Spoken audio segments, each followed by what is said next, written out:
Hello guys, and welcome to another quick tutorial video. And in this short tutorial video, I'm going to be showing you how you can buy Solana using USDT on Binance. It's quite easy to accomplish this task, but first make sure you have an account on Binance.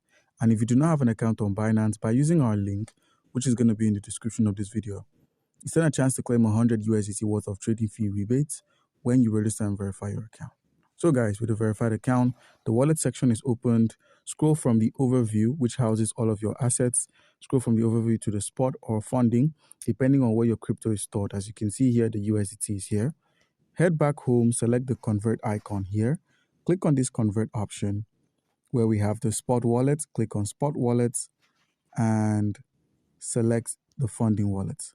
Now on the funding wallet, in place of the meme token, select USDT, and for the convert to, search for Solana. Click on Solana, click on max or 50%, whatever you wish. Click on preview conversion and click on convert. Boom, conversion successful. So guys, we've successfully bought ourselves some Solana using the USDT. Do comment down below if you have a question and you'll be given an answer. Thank you.